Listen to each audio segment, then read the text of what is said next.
Hello everybody, the 7th Wrestling Rant. Wow, it's actually been 7. Awesome. Now, I want to thank you all so much because my Royal Rumble the Royal Rumble results videos to both parts have managed to get, I think, around 800 views between them. How awesome is that? I just want to say a big thank you to everybody who's watched the vids in the last week.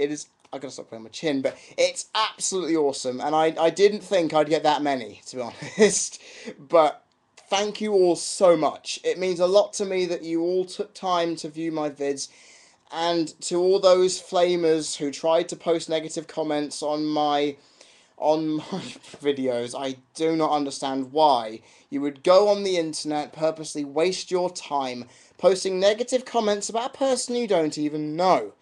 Because that, I honestly do not know why you would bother. Because I wouldn't. I would never do such a thing, so why do you even bother? I'm not going to go into it because I've got some stuff to talk about. Yeah, I said in the last video that my rant would be on why wrestling needs Paul Heyman. That'll be the first thing I will talk about because I have noticed in a lot of recent times that the WWE especially has lacked an edge. It's lacked ferocity. It has lacked intensity, and it's just lacked good ideas because Vince keeps rehashing ideas like basically bringing back DX every time they need a popularity swing, or just taking ideas that have been used before, the stables, the Four Horsemen type idea, and taking ideas that have been done. Sorry I can't really think of any examples to point out right now because I'm quite tired. But when you think about it, Paul Heyman did a lot of things that would be considered, in a lot of terms, good ideas. And if you haven't seen Heyman's shoot from the 2001 SmackDown before Survivor Series, you will understand what I mean. He said Vince took a lot of ideas from ECW and put them off as his own. And the thing that I have understood is that Paul Heyman was a fantastic wrestling personality behind the scenes as well as on. I mean, he was able to push wrestlers as a mouthpiece like no one else could. That guy was a brash, cocky, self-obsessed in some cases douchebag who you would love to hate, especially with Brock Lesnar around. He made Brock Lesnar out to be the giant next big thing that WWE apparently didn't want Heyman to call him. And yeah, that's the thing. He was able to propel Brock Lesnar to stratospheric heights because of him using him as a mouthpiece before he started to learn how to speak on his own. That that made Brock Lesnar. Without Heyman, Brock Lesnar would never have been where he was. And that, I think, can be classified as an absolute fact. And the fact is, I mean, even with Heidenreich, they managed to push him using Heyman as a slight mouthpiece until Heidenreich's creepy promos took over everything. And I really, really miss that heel managers aren't around. But Paul Heyman, even as a commentator, as a mouthpiece, was absolutely top of the mark, starting rivalry bits with JR at WrestleMania 17 especially, and in the invasion angle when he just kept siding with the ECW, WCW guys when JR was trying to back him off. It was fantastic television. And as a mouthpiece, you need someone who can be entertaining, be antagonizing to the opposite guy, and just genuinely be awesome at it. And he is absolutely brilliant. I don't think I have ever seen a guy talk as good on the mic as Paul Heyman does on occasion. Because he can speak his mind, he can do it well. And whenever he shoots, he says it with such intensity, such bravado, that you know it's coming straight from that man's head. And that's a great thing. That is a fantastic thing for me to look into, thinking, yeah, this guy is doing... You want to know how to do mic work? Listen to this guy. Vince can do mic work, but Heyman can fucking trounce him. And when he was booking matches, SmackDown had the highest viewer ratings I think it's ever had. Not to mention, the matches were fantastic quality. Pure wrestling, had a lot of time to tell them in, and have a lot of time to do a lot of stuff. And that was what happened. He put wrestlers who could work together in the same matches and made it work. And the people who they've got booking matches, whether they be former wrestlers who are a bit meh on that side, soap writers, etc., how do they know how to book a match? Paul Heyman did it spot on, and that was fantastic to see.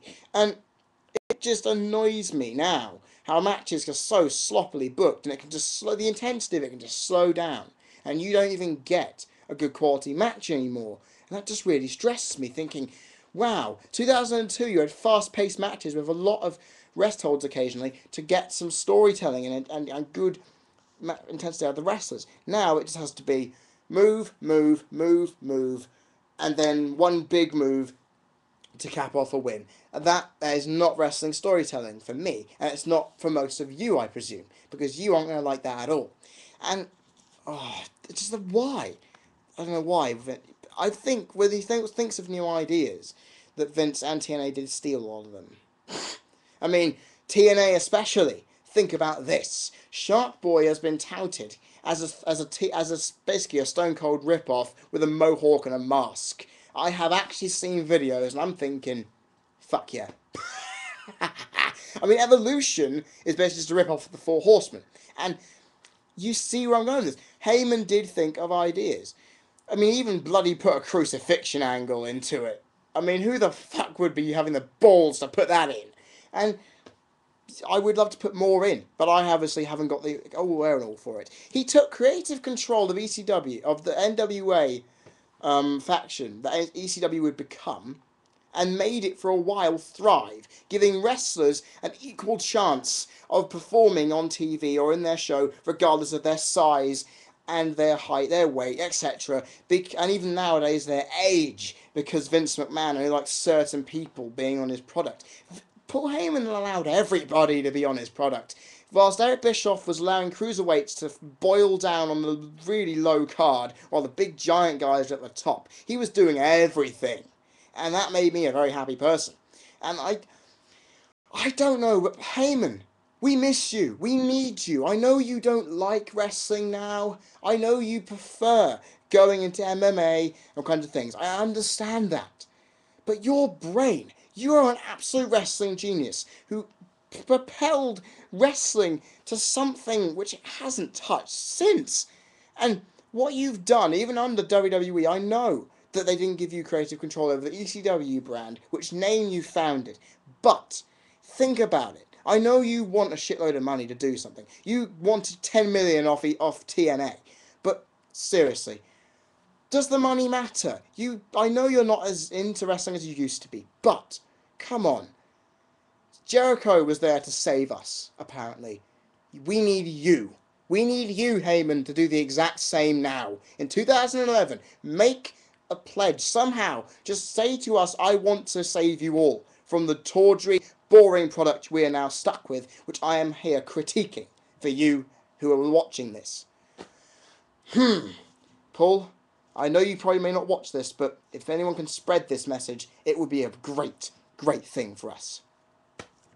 And the other thing that I bring up at the end of that video is that after I said, finding out why I want Paul Heyman back, that's now all done. I thought, who's the Raw GM? Because this damn thing has been going on for absolute ages, and I want to know. Because I'm getting sick of hearing that ding ding come in, and then Michael Cole going, and I quote, all the fucking time. I hate it. I hate that smug douchebag so much. I'd love to see Jerry Lawler just punch him right in the face. I'm hoping that happens at WrestleMania. But back to this. We have waited so long now. We thought that the Raw GM was going to be announced around SummerSlam or even Survivor Series. But no, it hasn't happened yet.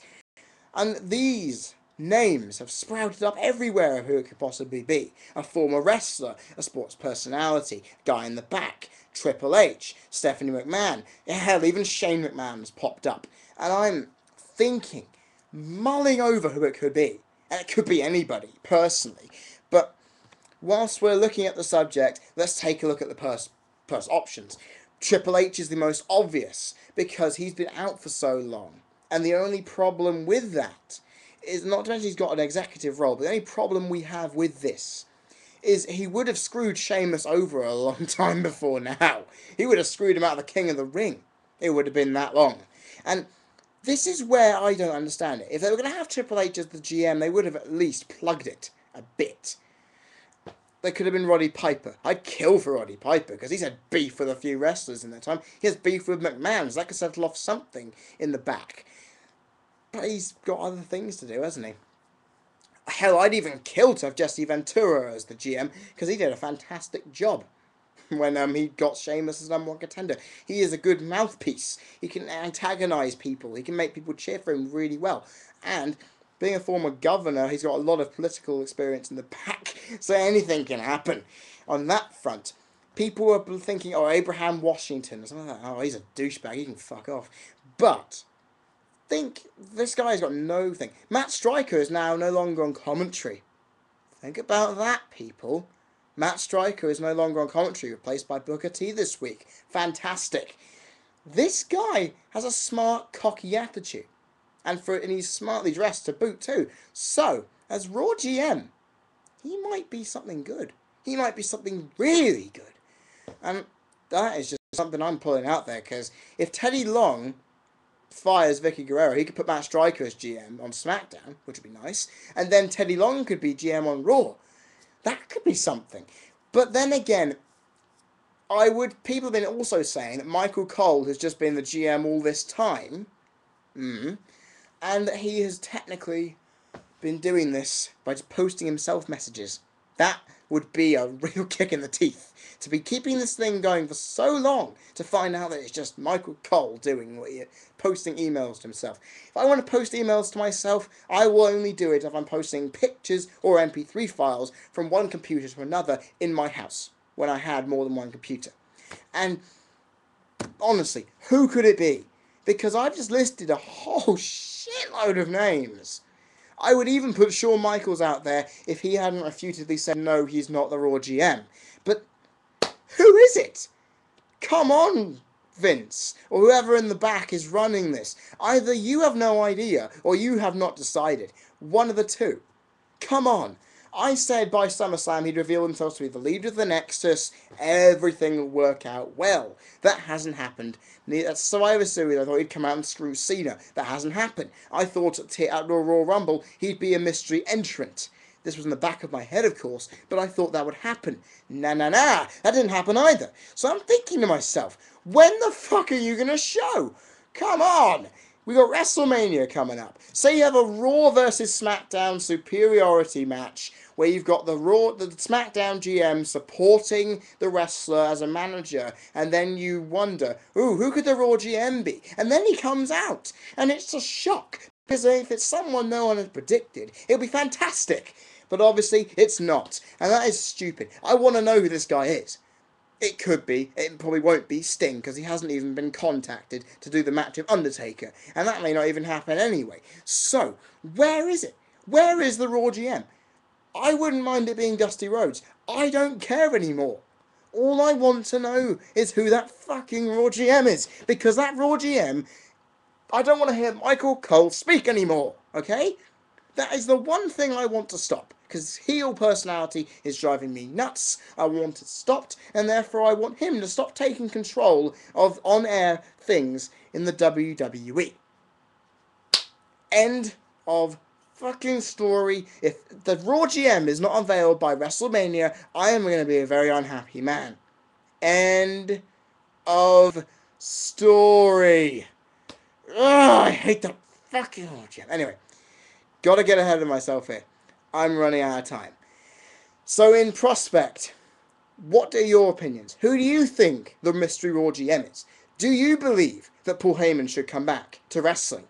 Post your opinions down there in the comments box. If you want to see more wrestling rants, click the subscribe button up there. You want to see more of my videos? It's on my channel. Thank you all so much for once again watching The Wrestling Rant, where I voice my opinion, and if you don't like it, don't say anything, keep it to yourself. Yeah, because if any of you bastard flamers really want to get under my skin, I'm not going to let you. Because if you want a piece of me, don't even bother trying. Because I don't give a shit. Next week, I will be saying the question, does there need to be a new cage structure in the WWE? and also what is the best Elimination Chamber match. See you guys next week.